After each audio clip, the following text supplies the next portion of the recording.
போலீசார் தொடர்பில் புதிய நடைமுறை. நாட்டு மக்களுக்கு சாதகமான நிலை.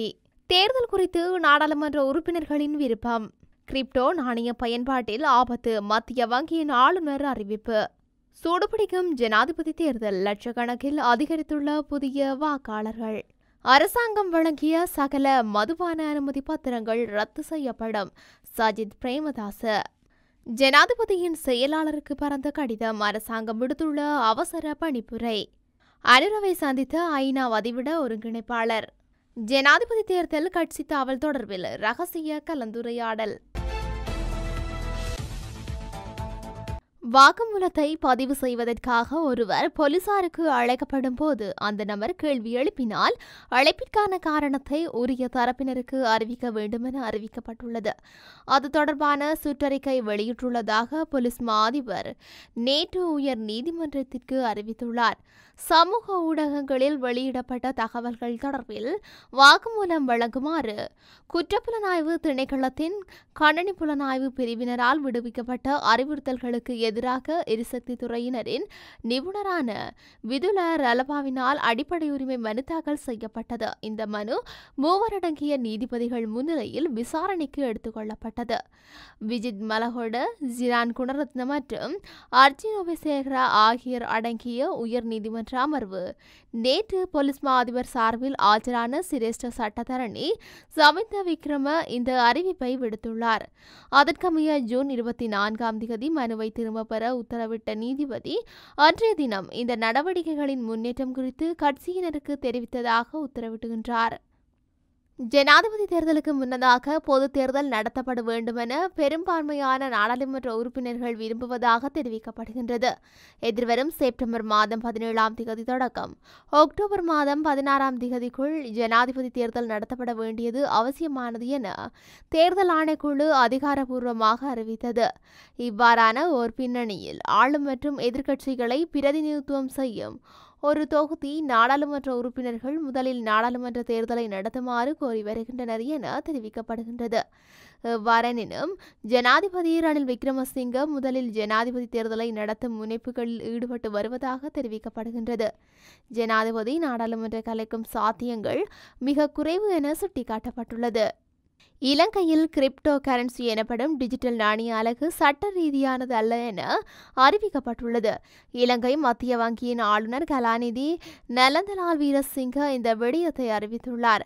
நாட்டில் கிரிப்டோ நாணயம் வெகுவாக பயன்படுத்தப்படவில்லை எனவும் இந்த நாணய அலகு பயன்பாட்டில் ஆபத்து காணப்படுவதாகவும் அவர் தெரிவித்துள்ளார்.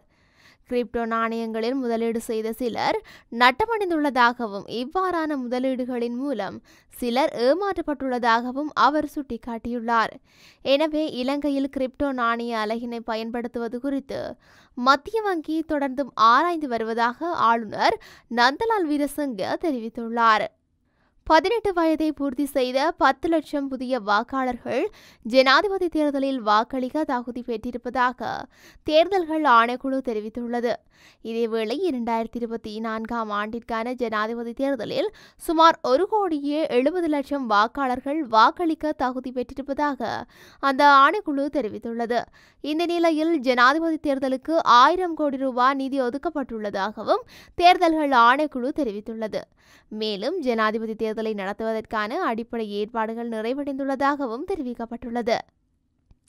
ஜனாதிபதி ரணில் விக்ரமசிங்க தலைமையிலான அரசாங்கத்தினால் வழங்கப்பட்டுள்ள அனைத்து மதுபான விற்பனை அனுமதி பத்திரங்களும் ரத்து செய்யப்படும் என எதிர்க்கட்சித் தலைவர் சஜித் பிரேமதாச தெரிவித்துள்ளார். நாடாளுமன்றில் உரையாற்றிய போது அவர் இந்த விடயத்தை தெரிவித்துள்ளார்.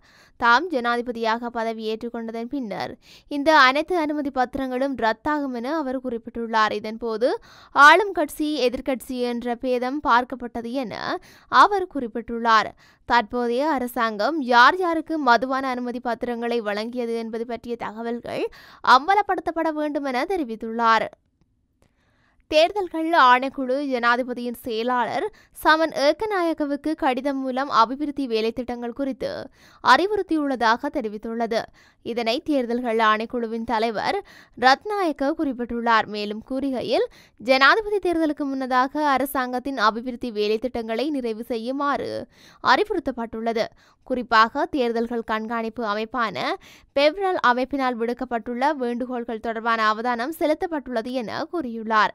இந்த நிலையில் வரவு செலவு திட்டத்தின் கீழ் ஒதுக்கப்பட்ட நிதியை பயன்படுத்தி முன்னெடுக்கப்படுகின்ற அபிவிருத்தி திட்டங்களை ஜூலை மாதம் 31ஆம் தேதிக்கு முன்னர் நிறைவேற்ற நடவடிக்கை எடுக்குமாறு அனைத்து மாவட்ட செயலாளர்களுக்கும் அரசாங்கம் பணிப்புரை விடுத்துள்ளது. மேலும் தேர்தல் அறிவிக்கப்படுவதற்கு முன்பதாகவே அரசாங்கத்தின் அபிவிருத்தி திட்டங்களின் போது முன்னெடுக்கப்படுகின்ற தேர்தல் பிரச்சாரங்கள் தொடர்பாக அவதானித்து வருவதாக பெப்ரல் அமைப்பு குறிப்பிட்டுள்ளது.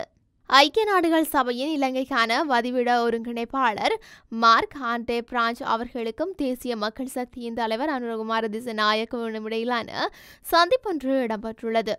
குறித்த சந்திப்பானது நேற்று பிற்பகல் முவிமு தலைமை அலுவலகத்தில் நடைபெற்றுள்ளது. இதன்போது இலங்கையின் நடப்பு மனித உரிமைகளின் நிலைமை, ஒற்றுமை மற்றும் நல்லிணக்க செயல்முறை பற்றிய இரு தரப்புகளுக்கும் இடையில் விரிவாக கருத்துக்கள் பரிமாறப்பட்டன. மேலும் இலங்கையில் நல்லிணக்க செயல்முறையை உன்னிப்பாக அவதானிப்பதாக சுட்டிக்காட்டிய ஐக்கிய நாடுகள் சபையின் பிரதிநிதிகள் எவரும் தேர்தல் செயல்முறைக்குள் அரசியல் கட்சிகளால் பின்பற்றப்பட வேண்டிய பொறிமுறைகள், நெறிமுறைகள் குறித்து கவனம் செலுத்தியுள்ளார்.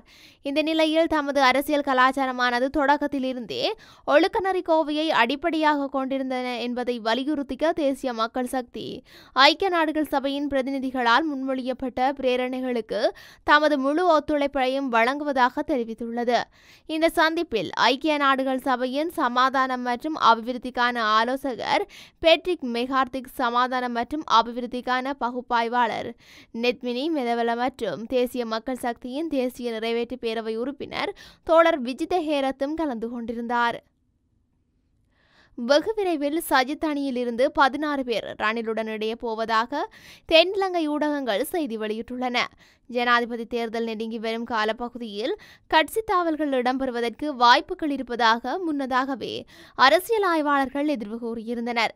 இவ்வாறான சூழலில் தேசிய மக்கள் சக்தியின் முதன்மை அரசியல் பிரமுகர்கள் இந்த கட்சி தாவலை மேற்கொள்வார்கள் என தகவல்கள் வெளியாகியுள்ளன.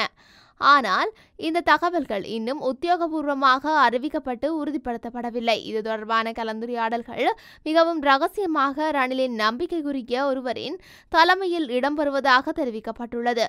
கட்சி தாவல்கள், புதிய வேட்பாளர் மற்றும் பொது வேட்பாளர் என ஜனாதிபதி தேர்தலில் சூடு நாளுக்கு நாள் அதிகரித்து வருகின்றது. ஜனாதிபதி தேர்தலில் போட்டியிட தீர்மானித்துள்ள வேட்பாளர்களின் எண்ணிக்கையும் அதிகரித்துள்ளது. இதுவரையான அறிவிப்புகளின்படி ஜனாதிபதி ரணில் விக்ரமசிங்க, எதிர்க்கட்சி தலைவர் சஜித் பிரேமதாச, அனுரகுமார திசாநாயக்க, விஜயதாச ராஜபக்ச, திலித் ஜெயவீர, முன்னாள் விளையாட்டுத்துறை அமைச்சர் ரோசான் ரணசிங்க, ஜனாதிபதி தேர்தல் ஆணைக்குழுவின் முன்னாள் தலைவர் தொழிலதிபர் ஜனகரத்நாயக்க மற்றும் முன்னாள் ஜனாதிபதி JR ஜெயவர்தனவின் பேரன் ஈஷான் ஜெயவர்தன ஆகியோர் போட்டியிட தீர்மானித்துள்ளனர். மேலும் எதிர்வரும் அக்டோபர் மாதம் ஜனாதிபதி தேர்தல் நடைபெறும் என்று, அதற்கான பிரச்சாரத்தை ஜூன் மாதம் ரணில் ஆரம்பிக்க உள்ளதாகவும் தெரிவிக்கப்பட்டுள்ளது.